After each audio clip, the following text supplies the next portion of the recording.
Tutaj witam serdecznie w kolejnym odcinku, Marcin z tej strony.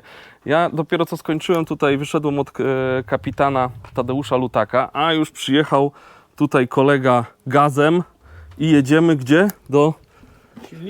Cześć. Silników stacjonarnych. Cześć. Tak, my się witamy, czyli co, wsiadamy na pakę? I gonimy, bo już tam czekają na nas. Czekają na nas, super, idziemy zobaczyć, co tutaj się będzie działo. Ale fajnie, o. Masz tu jakąś ładowarkę, żeby się podładować? O dziwo mam. Ale super. No. Fajne tutaj w ogóle u was są tereny. Wszystko. Tu masz ładowarkę. A, jeszcze... Fajną górę A przejechać, przewodu nie masz czasami? Czy to już by było za wiele? ale nie wiem z jaką końcówką. Końcówka taka uniwersalna. O, taka właśnie, no. No popatrz. Jak na gazika to wyposażenie dość nowoczesne. Elegancko, no. Podłączymy się do prądu, więc już jest połowa sukcesu. Ale tu słońce strasznie wali.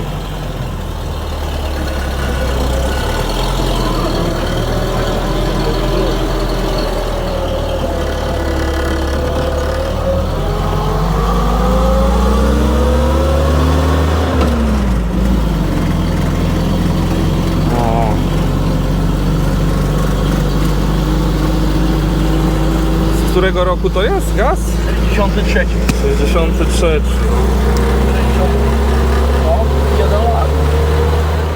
O, tunel schronowy w Strzeżowie i tutaj Hitler z Mussolinim się spotkał. I tam jakiś motocykl, też te zdjęcia jakieś są. Mógłbyś tam sobie kliknąć zdjęcie.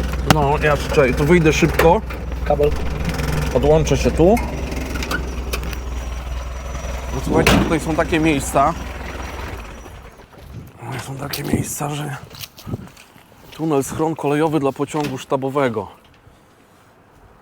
Zobaczcie, jakie tutaj kapitan Lutak w jakim miejscu mieszka. No i on tutaj pracował przy budowie tego schronu. Niestety schron jest teraz zamknięty. O. Widziałem tutaj o schronie, inny kanał na YouTubie zrobił odcinek. Super, nie? Oryginalne, te główne, nie brama. Główne drzwi są oryginalne. Aha, no nieźle, no widzę właśnie, że są. Kawałek Nie toru, poszło. tu jest zachowany kawałek toru. Aha, i tutaj jakaś była taka stróżówka, nie? Czy coś. Ekstra. Niezła historia. Tu jeszcze możesz na tablicy zrobić kliknąć zdjęcie, bo Aha, tutaj jest. te historyczne, które przeprowadzali Aha. w ramach obrony mostów żarnowskich. To była akcja Strzyżów. A, bo tutaj dużo się działo, nie? I AK. Dokładnie, przede wszystkim AK. Ochronili te mosty żarnowskie. Właśnie Tadeusz Lutak. Niezła, ale to jest żywa po prostu jeszcze, żywy pomnik historii. Dobra, idziemy dalej.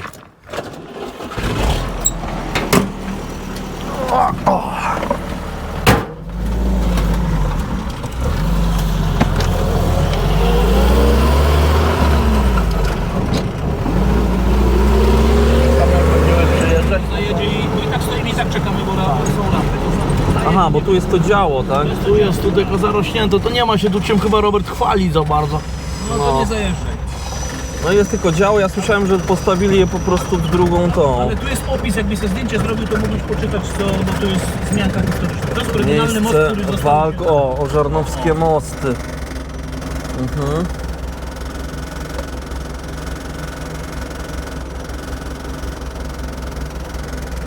Nieźle. No wiesz, to się mówię, nie za bardzo tym zajmują. Jak jest jakaś impreza, to wtedy jest super wtedy wysieczone. koszą, nie? Na uroczystości państwowe, na uroczystości historyczne. Wieś Żarnowa odznaczona krzyżem To walecznym też tutaj, tak, nie? zrobić zdjęcie dokładnie. Aha. Dlatego właśnie, że obroniliśmy te mosty żarnowskie. Ja tak zatrzyma, ty nie złapiesz tego, bo zasłoni ci tablica chyba. Nie, ja to sobie zrobię powiększę. To Aha. tylko...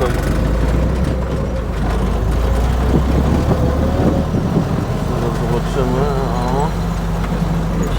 I tutaj mamy, o, wieś Żarnowa odznaczona krzyżem walecznym. No.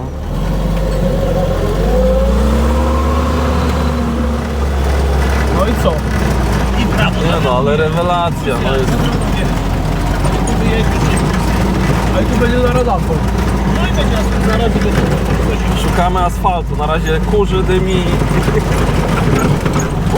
Można powiedzieć tak, że byłeś na S19, kurde, na Podkarpaciu.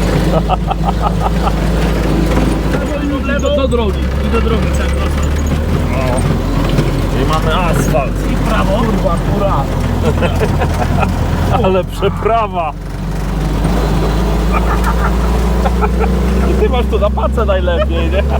Wcale nie był. Kołnierzyka nie musisz kapać.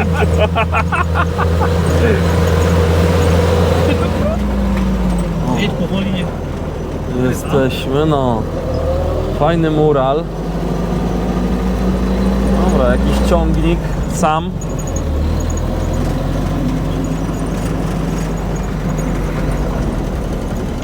Zaraz obadamy, co tu jest ciekawego.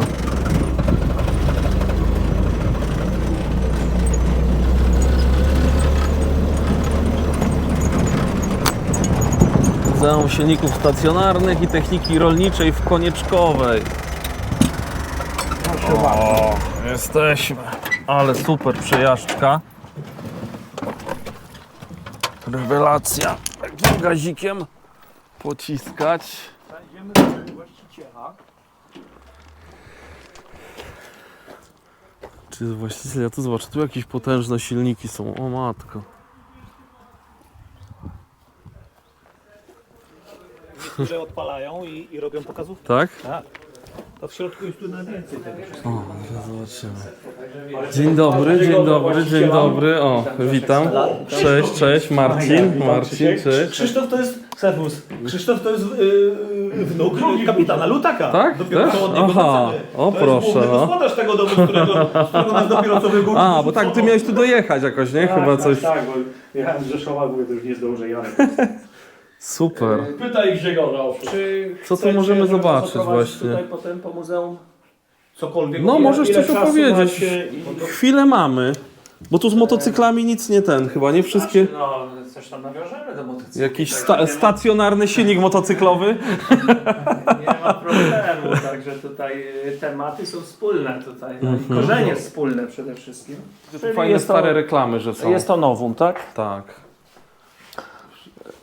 Czyli co, można zaczynać, tak? Można zaczynać, śmiało, no. No to witam w Muzeum Silników Stacjonarnych Techniki Rolniczej w Konieczkowej. Na wstępie powiem pokrótce o historii tego miejsca, a także o historii silnika spalinowego, bo o takim będziemy przede wszystkim mówić. Opowiem o tym, jak stosowano te silniki, do czego użytkowano, jaka w ogóle była jaki był sens w ogóle tych urządzeń. No i przede wszystkim też polskie tradycje, jeśli chodzi o produkcję silników spalinowych. To także nas interesuje. Oprócz tego, że gromadzimy i eksponujemy różnego rodzaju silniki bardzo różnorodne, często przede wszystkim technicznie różnorodne pod kątem konstruktorskim, takie zróżnicowane, to jeszcze staramy się zgromadzić jak największą wiedzę i udostępnić tę wiedzę, czego przykładem chociażby są nasze publikacje Polskie silniki stacjonarne oraz silniki stacjonarne na ziemiach polskich. To są jedyne w kraju takie tematyczne książki odnośnie silników spalinowych stacjonarnych. Tak, geneza powstania silnika spalinowego to połowa XIX wieku. Wtedy pojawiają się pierwsze silniki, które mają już spalanie wewnętrzne. W przeciwieństwie do silników parowych, czy też do silników zbliżonych do parowych, silników na rozgrzane powietrze, jeszcze pewnie tam jakieś inne konstrukcje bywały. Silniki spalinowe mają już spalanie wewnątrz cylindra. Paliwo spalane wówczas w obrębie wewnątrz cylindra było to paliwem gazowym. Pierwsze silniki były tylko i wyłącznie gazowymi. Ten gaz funkcjonował w warunkach miejskich, wielkomiejskich przede wszystkim. On był wówczas stosowany do oświetlenia ulic, pewnie jeszcze do innych rzeczy. No i do takiej sieci taki silnik był podłączany. Nieco później wynaleziono urządzenie, które już produkowało gaz w bezpośrednim pobliżu silnika, tak zwany gazogenerator. Jeśli chodzi o to miejsce, tutaj od 8 około lat funkcjonujemy jako stała ekspozycja. nieprzerwanie, mimo że nie korzystamy z żadnych dotacji, dajemy sobie jakoś radę i jesteśmy otwarci szeroko w każdy dzień tygodnia, oprócz poniedziałku.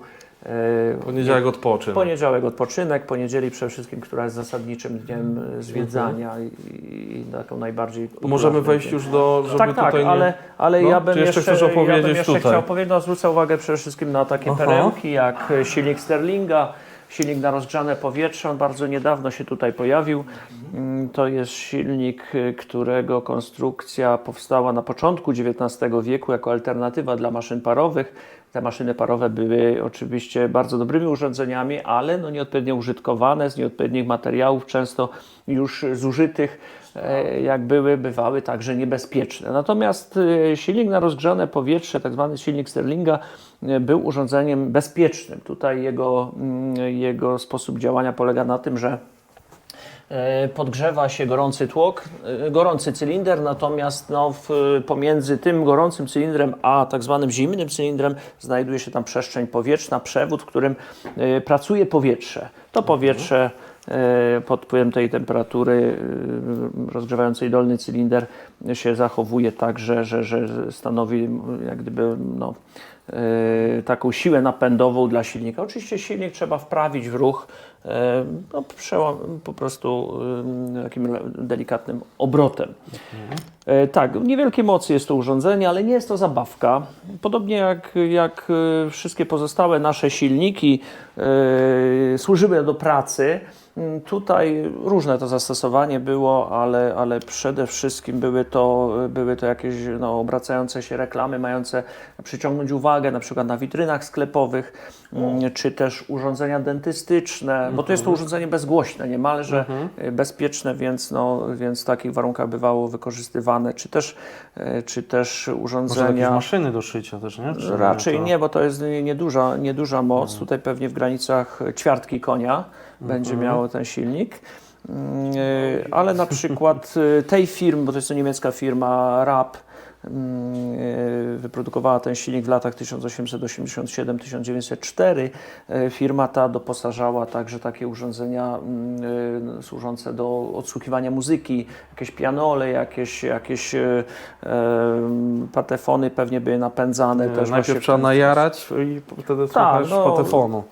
Tak, ale to nawet mniejsze nieco te silniczki napędzały te urządzenia, więc świeczką bywały napędzane, palącą się. Tak, tutaj w tej salce przede wszystkim najmniejsze nasze silniki chłodzone powietrzem, zwykle z rodowodem wojskowym, wśród nich znane firmy producenckie takie jak Briggs Stratton, po dzień dzisiejszy ta firma istnieje, Fichtel-Sachs pewnie też, firma znana chociażby z produkcji popularnych setek motocyklowych, czyli 98 pojemności, silniki popularne po wielkim kryzysie przede wszystkim światowym, tu w Europie. No i firma, która dostarczała dla wielu producentów te silniki, również dla producentów polskich. Jeśli chodzi o ten akurat wzór silnika, jest to oczywiście stacjonarka, tak zwana Stamo, czyli stacjonarne silniki Sachsa. Kilka innych amerykańskich, w tym jeden do napędu jakiegoś agregatu prądotwórczego. Tutaj część ta prądotwórcza nie zachowała się w komplecie, ale widać, że to był agregat mały. W dodatku on ma tabliczkę Medical Corps, czyli korpus medyczny i dla armii amerykańskiej był przeznaczony pewnie w warunkach frontowych, gdzieś tam zapewniał elektryczność, a ta elektryczność często ratowała życie albo dawała większe szanse na wyzdrowienie takim pacjentom z problemami we wojsku. Kolorystyka widoczna dla amerykańskich wojsk, czy też wojska niemieckie, tam silnik DKW i kolejna niemotocyklowa firma, największy producent motocykli na świecie w latach 30. Firma, która zasłynęła przede wszystkim z dwusuwów i tutaj również dwusuw, silnik o pojemności około 100, czy też 125, już nie pamiętam, i też był agregatem prądotwórczym. Nie był to najmniejszy agregat produkowany przez DKW i pewnie stosowany w wojskach Wehrmachtu, a że był stosowany, to 100% wiemy poprzez malowanie, jakie tu widać, jest to Feldgrau. Również motocykle, wczesne wojskowe motocykle, te, które we wrześniu 1939 wjechały do Polski, czy też jeszcze troszeczkę pewnie w późnym okresie w taki sposób były malowane. Tutaj widzę, Naj- ciekawe są jakieś różne nie? Takie grafiki z jakiejś Tak, książki pewnie, grafiki albo- pochodzą z dwóch źródeł, bo jedno źródło to niemiecki Meyers, czyli Meyers Konversationslexikon, słynna niemiecka encyklopedia. Ona była wydawana bodajże od 1840 któregoś roku.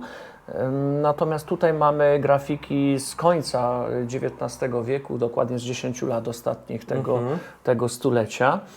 A drugie źródło to firma Waldegen Wagner, taki handlowiec austro-węgierski, dlatego też również w języku niemieckim są te karty. I jej katalog, albo inaczej ta część graficzna katalogu, niektóre z tych kart są podniszczone bardzo mocno, są w zasadzie podpalone. No tutaj widać chociażby, to nie jest celowe działanie nasze ani poprzedników. Tutaj generalnie w ostatniej chwili one były uratowane przed spaleniem, bo służyły jako podpałka w piecu centralnego grzewania. Panu, którego ja kupowałem silniki, w ostatniej chwili wyciągnął, ugasił to z pieca, no i później podarował mi w momencie, kiedy te silniki... A ten Waldek to tak trochę po polsku, nie? To znaczy firma na pewno miała swoje... Waldek. Na pewno, Waldek, ale przez V, także to już nie do końca po polsku. Natomiast ta część Polski to Austro-Węgry, czyli Galicja, część Austro-Węgier, no i te wpływy austriackie, czeskie, węgierskie również w technice. Niemieckie również za sprawą tego, że Niemcy były silnie połączone z Austro-Węgrami. No tutaj mowa oczywiście o okresie do roku 1918 roku. Później nieco się przestroiło wszystko i te kierunki, z których do nas docierały maszyny, trochę się pozmieniały. Mówię trochę, chociaż niektóre z nich pozostały. Też Polskę trzeba różnie traktować, jak chodzi o pojawianie się tych maszyn, czy firm handlujących, firm przedstawicielstw, bo tych przedstawicielstw oczywiście było sporo i bywało nierzadko tak, że jeden przedstawiciel sprzedawał silniki, czy też maszyny danego producenta. Bywało też tak, że sprzedawcy zdobywali to, co chcieli sprzedać różnymi drogami z różnych źródeł, przede wszystkim ze Stanów Zjednoczonych, z Anglii, z Francji, z wspomnianych Niemiec, z Austrii, również z Czech.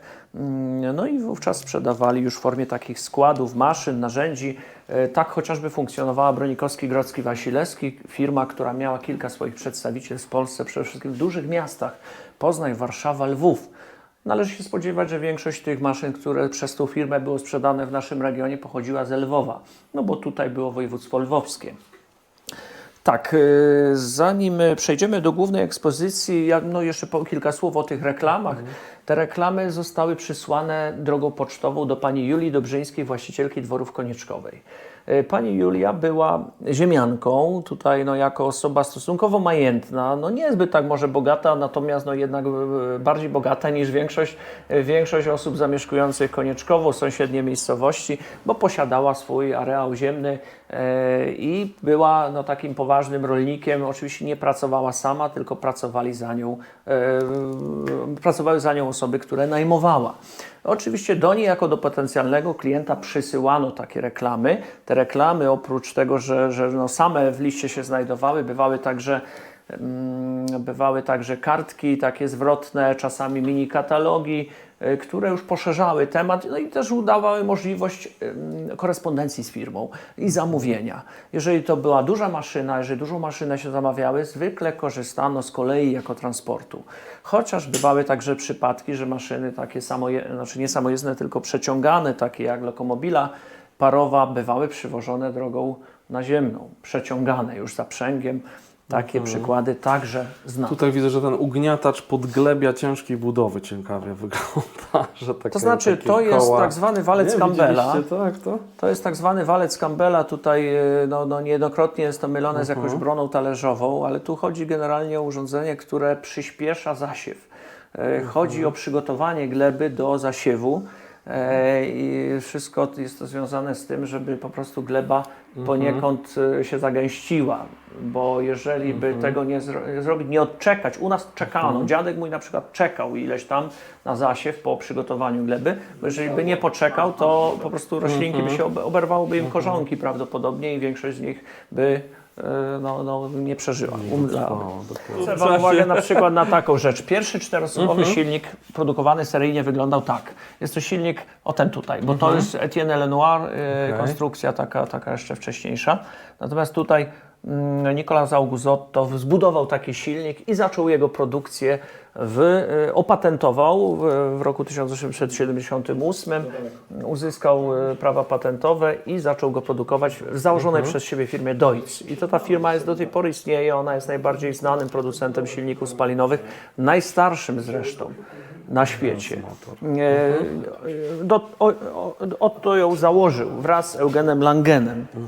Tak, ja mówiłem o tej różnorodności i wystarczy popatrzeć na gabaryty silników, na ich układ, w jakim kierunku pracują. Mogą być poziome, mogą być pionowe, wielocylindrowe. A powiedz mi, ja Ci zadam takie pytanie, czy to zacząłeś zbierać, nie wiem, kupiłeś jeden silnik i zacząłeś, nie wiem, drugi, trzeci, czwarty i skąd się wzięła u Ciebie pasja do tych silników? To tak troszeczkę narastało stopniowo, ale wszystko zaczęło się od motoryzacji w sumie, znaczy od fantazji o motocyklach przedwojennych. W Konieczkowie na przykład przed laty był złom, na którym kolega mi powiedział, że tam jest zbiornik od Harley'a. Oczywiście pojechałem, go kupiłem, nie znałem się jeszcze na tym zupełnie. Okazało się, że później Odisha był, ale mam go do tej pory. Później było szereg różnych gratów, motocykle również i przede wszystkim w motocyklach się tam gdzieś tam realizowałem, zabytkowych oczywiście. Natomiast z czasem pojawiły się jeden, dwa silniki. Silniki miewały często iskrowniki identyczne, albo bardzo zbliżone do tych motocyklowych. Początkowo to się nawet patrzyło na nich jak na dawców organów. Natomiast z czasem okazało się, że tak, motocykli takich jakbym chciał mieć nie mogę ze względów finansowych. One albo są niedostępne, albo są szalenie drogie już. Natomiast zauważyłem, że działka silników spalinowych stacjonarnych nie do końca jest odkryta tutaj, nie do końca zagospodarowana. No i w miarę jedzenia apetyt rośnie. To tak było od jednego do kilku silników, jak chodzi o zbiory, później kilkunastu i więcej. A druga sprawa, też jak wiedza się pojawiała na ten temat, to się okazało, że to są szalenie ciekawe tematy. Zresztą to, co wspomniałem na początku... A te wszystkie, jeszcze tylko Ci przerwę, te wszystkie silniki gdzieś tutaj z tych okolic pozyskałeś? Czy Nie, początek może był, nie? Początek to raczej tak, raczej te okolice. Zresztą tu są zdjęcia, niektóre moje w dniu pozyskania. Tu mamy silnik, który jest znaleziony w Gwoździance, tam gdzie jechaliście przez górę. To tam był znaleziony silnik austriackiego producenta HSCS. Tutaj mamy silnik Witte, ten tutaj drugi, tak, w stodole w Gwoźnicy, czyli dosłownie 3 km stąd. I on jest tutaj, teraz stoi. Mało tego, ten silnik jest dosyć ciekawy, bo on był zamieniony za motocykl. Też ciekawa historia, motor za motor wymieniony, jak to mówiono wówczas.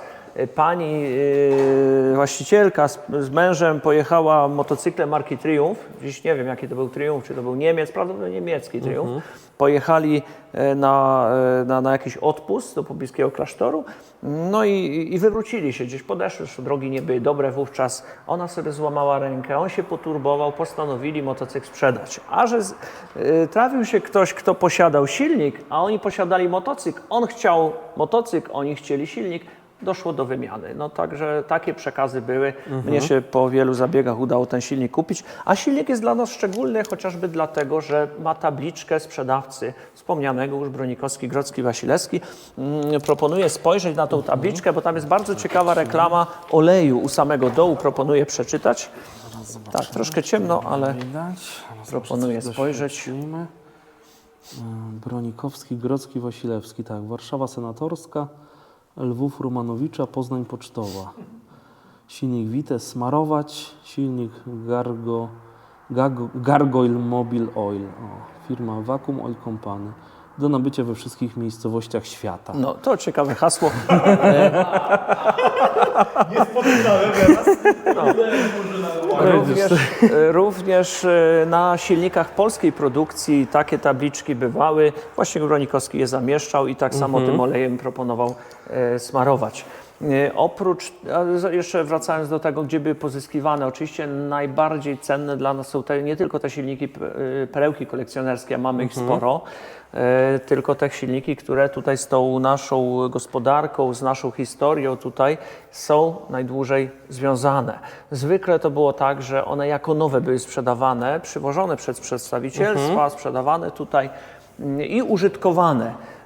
Nieprawdą jest to, że większość silników została tutaj po Niemcach, jak to mówiono, po wojnie.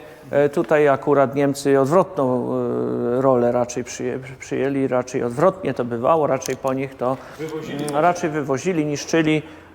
Nie byli raczej zainteresowani tym, żeby, no chyba, że to służyło im, bo takie przykłady też znam, że faktycznie silniki przez nich były przywożone. No trochę tej Niemczyzny też zostało po wojnie, co oczywiste, szczególnie na terenach ziem odzyskanych, no część tych maszyn też przywożono z tamtych stron. Tutaj dosyć długo nie było elektryczności, stąd też te silniki bywały przede wszystkim w rolnictwie użytkowane. Ten jest kolos wielki, nie? No jak na aha, bo to silnik- na jakiś kutrze, tak? Najprawdopodobniej był to jakiś kuter wojskowy. Pracował czyli w młynie. jednostki pływającej, ale 100% był później zastosowany jako silnik młyński. Oczywiście było to zastosowanie takie wtórne. Młyn w okolicy Rzeszowa. Ale rewelacja. Nieraz ktoś trafia do nas i pyta, czy to, myśli, że zobaczy silniki ESA tylko powojenne, więc jak wejdzie i zobaczy, ilu było producentów, a ile różnych tych silników, ile konstrukcji, modeli, no to oczywiście zmienia zdanie. To po pierwsze, a poza tym, no to nasza w ogóle ekspozycja to tylko wycinek tego, co na rynku było i co było w Polsce sprzedawane, co było w Polsce użytkowane. Mamy tutaj wiele nie tylko ciekawych silników, ale też ciekawych historii związanych z nim i te historie dotyczą albo pierwotnej historii firmy, producenta, albo też samego silnika, jego zastosowania, później tego, co silnik, gdyby umiał mówić, by opowiedział. Tu mamy silnik J. Warchałowski, jest to producent austriacki, co prawda, ale założyciel tej firmy, Jakub Warchałowski, był Polakiem. Cała jego rodzina była polska. On się wywodzi z Jasła Pobliskiego. W wieku kilkunastu lat przemieścił się wraz z rodzicami do Wiednia. Tam też osiadł i tam też odebrał jakieś wykształcenie techniczne. Później założył swój warsztat, swoją firmę. No i ta firma była bardzo poważnym takim graczem na rynku silników spalinowych, ale także innych rzeczy, ciągników później ostatecznie. A jego synowie z kolei byli pionierami lotnictwa austro-węgierskiego, przez co i polskiego. Szczególnie Adolf Warchałowski. No, historię o braciach Warchałowski przypomniał ostatnio profesor Stanisław Januszewski z otwartego Muzeum Techniki we Wrocławiu. Tutaj stocznik, ja widziałem chyba, bo byłem kiedyś na takim zlocie pojazdów w Wilkowice. Tam traktory przyjeżdżają i też wiem, że ktoś chyba przyjechał ze silnikiem. To ja byłem z tym Tak, to byłeś ty? silnikiem, tak. A, no to widzisz, to mam chyba gdzieś ciebie na filmie, na tej relacji, to było rok temu chyba. No, to bo tak, widzę, że to ta stocznia rok gdańska... temu byliśmy z tym silnikiem, między innymi. Ten silnik, był Crossley, którego tu nie ma i był jeszcze któryś był, już nie pamiętam. A już taki malutki Darmstadt chyba. No, bo pamiętam, tu że to zrobiło na mnie wrażenie też fajnie. brałem więcej, tylko że się nie zważyliśmy się i musieliśmy połowę zostawić prawie. Tak.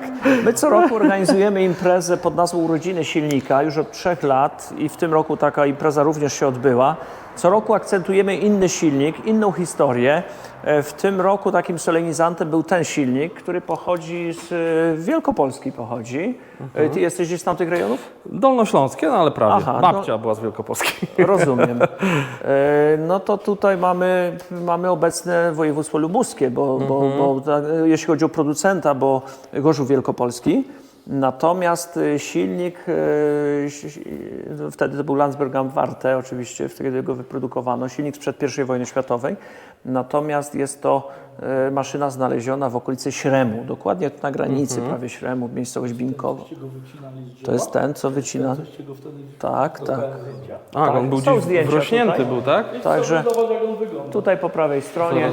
Aha, tutaj. To była głośna maszyna. To była głośna maszyna, bo tutaj no, ilość wyświetleń tego filmiku to było blisko 1 miliona chyba tam Jak wycinacie, tak? To ja Jest obchodzę go gdzieś, dookoła. Na naszym Aha. Facebooku tam można odnaleźć. O, Natomiast może tak, go wsadzę tutaj też. tutaj również zdjęcia silnika, o którym wspominałem. Pierwszy seryjnie produkowany silnik 4-suwowy. Jest to silnik Deutza najprawdopodobniej w młynie w Przedpełcach koło Płocka.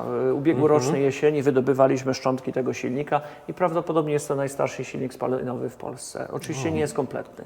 Nieźle. Tak, no nieraz tak bywa, że trafiają do nas motocykliści, nie samochodziarze i inne środowiska. Zresztą my staramy się te środowiska łączyć, staramy się jednoczyć, bo tutaj no, sama obecność motocykli, samochodów terenowych czy pojazdów innego typu na imprezie u nas przyciąga uwagę i podnosi atrakcyjność. Z kolei nasze silniki też podnoszą atrakcyjność innych imprez motoryzacyjnych, które organizują koledzy, stowarzyszenia i tak dalej. Teraz Ja tak, będę musiał Cię zaprosić jakbyś chciał kiedyś w sierpniu, ja zawsze od 15 lat robię tak przy okolicach 15 sierpnia taki duży zlot motocyklowy w Łebie. Jakbyś chciał kiedyś przyjechać i zrobić taki pokaz, odpalenie takiego silnika, to myślę, że to by było mega wiesz, to coś... problemem zawsze jest tylko Transport, transport, często czas też, bo my w sierpniu właśnie organizujemy urodziny silnika, to też jest masę przygotowań. Na Wilkowice w tym roku też miałem zaproszenie, ale nie wybrałem się, bo to jest jednak To kawał musiałbyś drogi. połączyć z urlopem, zabrać żonę, żona na plaży, a Ty na silniku. Ale tak ludzie robią, bo wiesz, jadą, wiesz, jedziesz sobie na cały tydzień nad morze, żona na plaży z dziećmi, a facet u nas na polu przy nalewaku. Bywa, tak bywa. Żona stwierdziła, Ale Dolnośląskie w którym miejscu dokładnie? Nie, Łeba.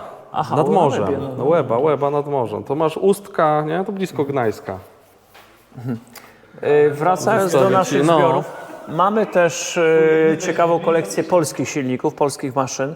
Przy jednym właśnie stoimy, jest to silnik o nazwie Lech. Silnik średnioprężny, czyli ropowy, tak zwany ropowy, z gruszą żarową, produkowany już od około tam 1910 roku, wówczas pod nazwą Elzeta w krakowskich zakładach Ludwika Zielenieckiego. Taki no, podstawowy przedsiębiorca, firma produkująca maszyny przemysłowe, ale i wiele także innych działalności mająca. Firma legendarna, polska typowo, fabryka no i silnik pewnie według wzoru nie naszego, natomiast no w pełni polskie wykonanie i silnik, który w tamtym roku obchodził swoje 100-lecie. Jeżeli spojrzymy tutaj na tą stronę, to tak, no to jest z ostatniej imprezy. Tu mamy maszynę wyprodukowaną na południu Polski. O numerze 7 jest tabliczka, więc no tutaj małoseryjna chyba była ta produkcja. Silnik wyprodukowany w zakładach Józefa Rosmanita w Nowym Sączu, a we współpracy z panem o nazwisku Waś bądź Wasia. Tutaj nie mamy pewnych informacji. W ogóle, gdyby nie silnik, nie natrafilibyśmy na informacje o takiej produkcji. Najpierw był silnik, dopiero później docieraliśmy do źródeł, gdzie on mógł być Nie był wyprodukowany. jakiś bimbrownica, coś? Nie, to jest układ chłodzenia, bo tutaj te układy chłodzenia są bardzo różne. Tutaj silnik ma chyba pompę, No, ale to z tego niezły co ten pamiętam. zbiornik. Nie ma pompy, jest grawitacyjnie się odbywa to A chłodzenie. uruchomiłeś go też? On jest, Bo tutaj on widzę, że dużo jest sprawny. sprawnych, nie? Tak, ten silnik jest sprawny, no oczywiście jego uruchomić, to trzeba podgrzewać gruszę żarową, tutaj tą część głowicy i to trzeba do około 350 stopni podgrzać, tak jak te Ursusy C40 z Bulldogi z Dlatego jest ta Wilkowicach. lampa, tak? Tak, to Lód lampa ten sam system. Zagadkowym silnikiem, jednym z tych, które określamy jako nierozpoznany, jest ten, przy którym teraz stoję. Myśmy go otrzymali no już chyba 2 lata temu od jednego z przedsiębiorców rzeszowskich.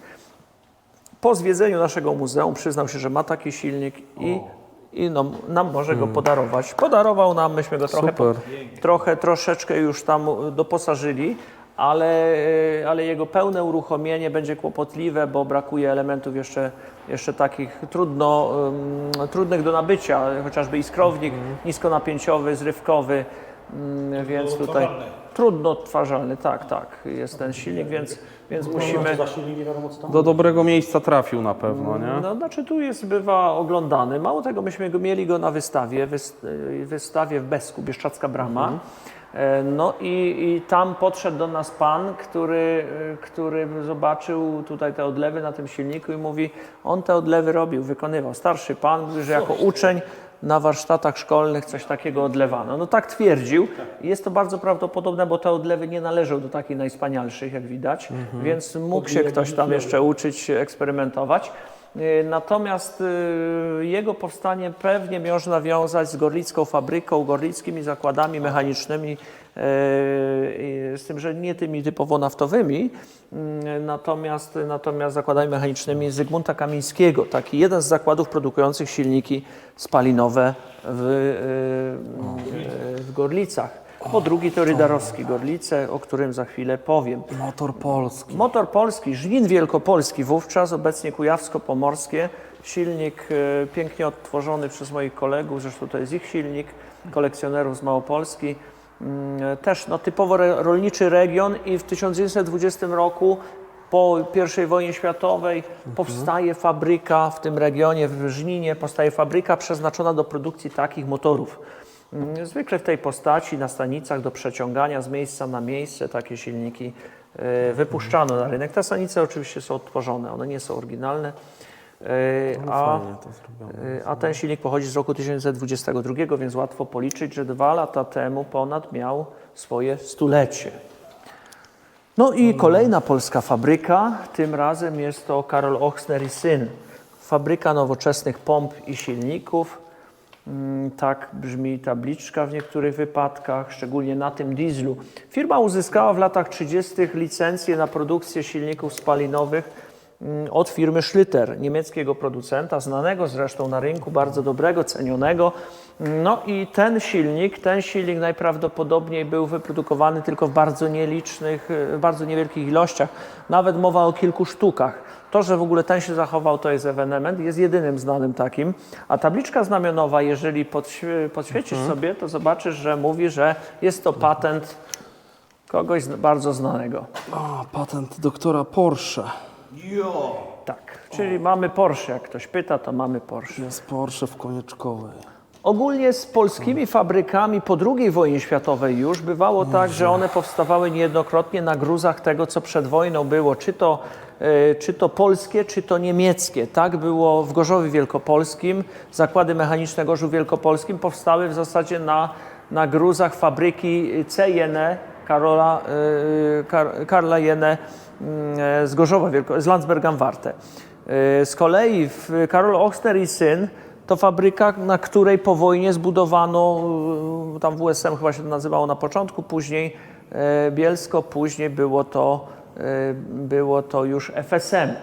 Późniejsze FSM to właśnie na bazie tej fabryki. Zresztą Karol Ochsner i Syn przed II wojną światową produkował motopompy, no i po wojnie te motopompy znowu wróciły do produkcji tam w Bielsku, w tymże zakładzie. Już państwowe. Już państwowe. No myśmy myśleli, że do niedawna myśleliśmy, że historia zamyka się właśnie w obrębie kraju. Okazuje się, że nie, że firma Ochsner tym razem ma swoją kontynuację. I odbywa się to w Austrii, w okolicach Linzu. Tamta fabryka została odtworzona jak gdyby i produkuje pompy ciepła. Jest to znany producent pomp ciepła chyba w Europie.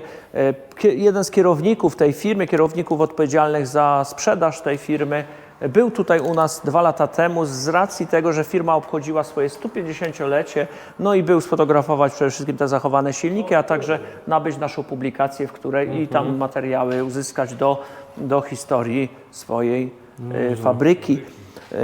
Firma Rydarop, kolejny producent silników, tym razem Gorlice znowu, Kazimierza Rydarowskiego, zakłady na ulicy Polnej i silnik 4-konny można powiedzieć, określany jako ropny, chyba określany jako ropny, ale tu chodziło o naftę przede wszystkim, na naftę bardziej pracował.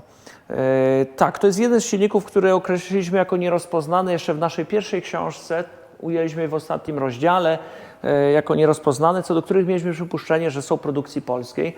To się faktycznie potwierdziło. Już w kolejnej publikacji jest krótka wzmianka o tym, że jest to silnik tu w Polsce wyprodukowany.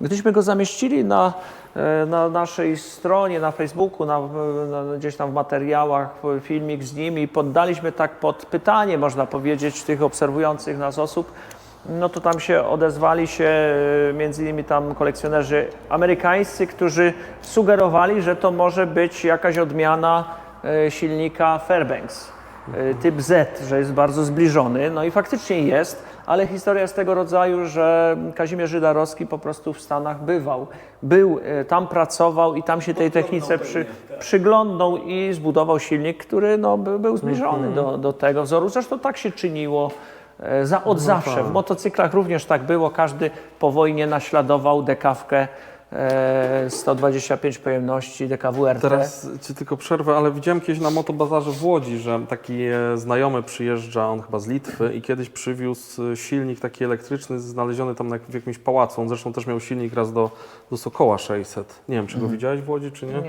Nie. Gdzieś tam mam na Łódź, filmie, to już od lat nie byłem, bo nie mam czasu wtedy. Ale właśnie polski przedwojenny silnik z jakiegoś tam pałacu. Żałuję, nie? Ale nie mogę pojechać, bo zwykle po prostu mam wtedy urwanie głowy. No w zimie jeszcze może by się troszkę czasu znalazło, ale też były różne inne projekty. A ja znowu robię relacje z takich bazarów i jakieś tam różne smaczki staram się pokazywać, nie? Z cenami od razu. Tak, w tym momencie stoimy przy też okazałym silniku gazowym, który pochodzi z kamienicy Solidarności w Krośnie. Kilka lat temu myśmy go wydobyli w głośnej takiej telewizyjnej akcji. W programie Było, nie minęło, kronika zwiadowców historii. Można ją obejrzeć, gdzie głęboko z piwnic, z kamienicy wydobywamy ten silnik, no nie w pełni rozłożony, bo to się tam nie dało. Ogólnie trudna ta technicznie akcja była, ale zakończona powodzeniem. Później silnik został uruchomiony i też prezentowany już kilkakrotnie. Kawałek okna żeście, że się rozbierali, żeby to wyciągnąć do koło przede wszystkim. Tam więcej było zabiegów, no. Trzeba było podjazd, trzeba było robić. A co on robił w tej kamienicy tam gdzieś? On działał jako napęd pompy i można powiedzieć media dostarczał, prąd i wodę. Krosno wówczas nie miało mediów, wody bieżącej i prądu i on zapewniał jedno i drugie. Współpracował z prądnicą, która była w tym samym pomieszczeniu, w motorowni, przy nim, pasem, a takim wałem przez ścianę napędzał znowu koło takie, które znowu z pompą wodną współpracowało. Tą pompę żeśmy A jak to trafiło do Ciebie? Ktoś zadzwonił, wiedział, że Ty zbierasz? Czy? To znaczy tak, ja o tym silniku najpierw dowiedziałem się, że coś takiego ktoś widział w Krośnie od jednego pana, który tu zwiedzał. Mówił, że on musi się dowiedzieć, bo gdzieś to słyszał o tym, czy widział, nie?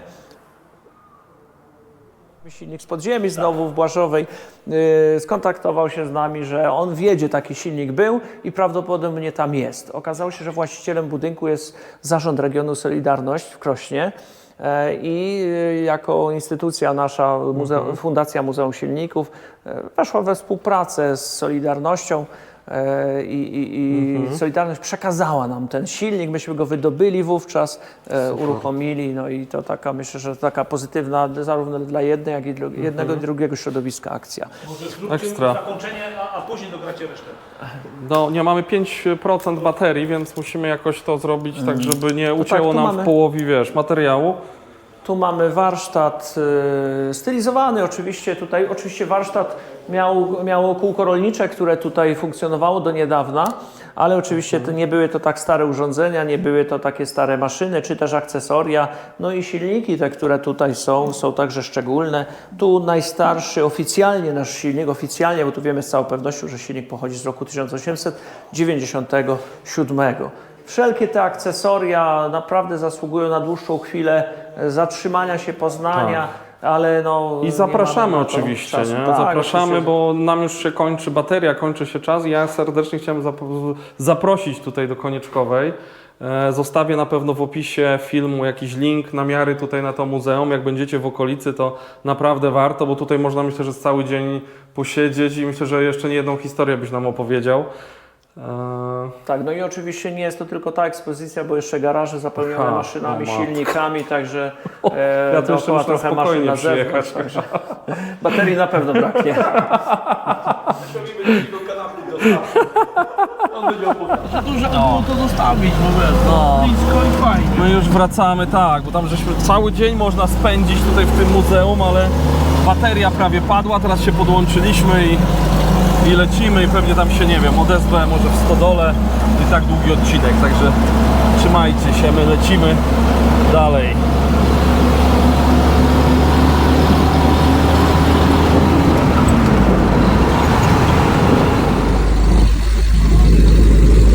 Słuchajcie, jedziemy takim super gazikiem tutaj, dzięki kolegom, super skrótem. Ja już jestem po rozmowie tutaj z kapitanem Tadeuszem Lutakiem, rozmawialiśmy o sokołach, o kampanii wrześniowej i o innych rzeczach. Byliśmy teraz jeszcze w Muzeum Silników Stacjonarnych i wracamy, za chwilę jedziemy do Rzeszowa w kierunku zachodzącego słońca. Trzymajcie się, chłopaki i dziewczyny. Witam serdecznie. Dzisiaj 17 września, godzina chyba 9 rano. Witam ode mnie tutaj z mojej stodoły, z mojego garażu, z mojej bazy tajnej we Wrocławiu. No i co? Super kolekcja w tej Konieczkowej, świetne muzeum. Tam można by spędzić cały dzień, bo tu kolega ma werwę do opowiadania i widać, że lubi to robić. Ja super wspominam ten wyjazd, bo i tutaj z panem kapitanem Tadeuszem Lutakiem, cała jego rodzina, te miejscowości, tutaj ekipa, która mnie zawiozła. Naprawdę bardzo fajne wspomnienia. Odcinek długi, więc tutaj nie będę dużo o tym nawijał. Mam nadzieję, że wam się spodobało. Może będziecie gdzieś w okolicy i odwiedzicie. A my we Wrocławiu mamy... Może nie powódź, bo jest na razie stan alarmowy, ale ja tutaj koło siebie mam rzekę Bystrzycę i w nocy okazało się, że zrzut ze zbiornika Mietków tam został zwiększony i wojsko i straż pożarna usypują wały po drugiej stronie tej mojej rzeki na wysokość 1,5 metra. Także dzieci dzisiaj nie pojechały do przedszkola, bo jeden most już został zamknięty, którym jeździmy do tego przedszkola, a drugi most może w każdej chwili też zostać zamknięty. Za chwilę kolega Mariusz, który też tam mieszka, przywiezie tutaj jednego Harley'a.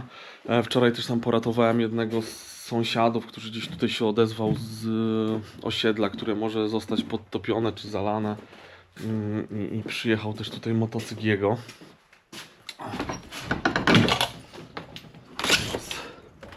Zobaczymy. O, pogoda jest ładna, nic nie zapowiada, że coś ma się dziać. Dobrze, że nie pada. No a ja tutaj jest może, nie wiem, 5 domków i zaraz są wały. Tylko że z mojej strony są te wały wysokie. Ja jestem troszeczkę na takiej górce. Tam jak widzicie tą wieżę zegarową, tam zaraz jest stacja kolejowa i w 97 do tych torów właśnie doszła woda. Z drugiej strony mam pętlę autobusową i z drugiej strony jakby od Odry dotarła z tamtej strony woda, więc tutaj u mnie było bezpiecznie. No w tym roku mam nadzieję, że też tak będzie. Służby tutaj we Wrocławiu bardzo sprawnie pracują. Tutaj oglądałem o 3:00 w nocy jeszcze relację prezydenta, który tutaj... Gdzie jechać? No właśnie nie wiem, tam chyba pod wiatem jedziemy, wiesz? No, ale oparcie Stan wyższej fajne. konieczności, fajne to oparcie. No, Mariusz przyjechał, zostawić tutaj motor. To wszystko działa, tak? Wszystko chodzi normalnie. Chodzi. Przyjemnie całkiem A jeździ? jechało, żeby nie było okoliczności. No. Nawet tak sobie pomyślałem, cholera, pojeździłbym sobie jeszcze trochę. No właśnie, tak się zacznie jeździć, to chodź do środka. Dobra, my tutaj gadamy, co się dzieje, bo tam dziewczynę Maćka też tam gdzieś zalało, tutaj coś się, różne rzeczy dzieją. Czekam na Łysego, jedziemy worki, pewnie będzie jakiś live z tego. Także możecie sobie zaglądnąć, jak was interesuje, co tu się dzieje, albo co się działo w dziale live'y, bo teraz dużo tych relacji staram się robić. No, a ja tutaj kończę. Proszę standardowo o aktywność, łapka, komentarz i oczywiście subskrypcję, jeżeli jesteś tu pierwszy raz albo oglądasz, a jeszcze tego nie kliknąłeś, bo już za chwilę będzie 50 000. Za to dziś serdecznie dziękuję. Trzymajcie się. Miłego wieczoru. Cześć. O, koszulki z motywem Sokoła 1000 z moim silnikiem już dostępne na stronie www.motozloty.com. 4 wersjach kolorystycznych, że serdecznie zapraszam do zakupów i wsparcia odbudowy kultowego polskiego motocykla Sokół 1000. Cześć! Na koniec, słuchajcie, pozwolę sobie na reklamę mojego przecudnego, przeuroczego sklepiku motozloty.com. Jeżeli szukasz pomysłu na prezent, na podarek dla siebie, dla bliskiego, dla faceta, dla męża, dla chłopaka, dla dziadka, wujka, babci, stryjka, to idealnie trafiłeś. Wejdź na stronę motozloty.com i tam znajdziesz miliony pomysłów na prezenty, naszywki, wpinki, szyldy, blachy, no mamy tam tego całą masę. W opisie masz kod rabatowy, od 100 zł wysyłka bezpłatna. Miło mi będzie, jak trafisz do mnie, hej! Kolega Adi zawsze zaczyna filmy od karmienia swojego kota Stefana, więc poznajcie Lucka i Oginkę.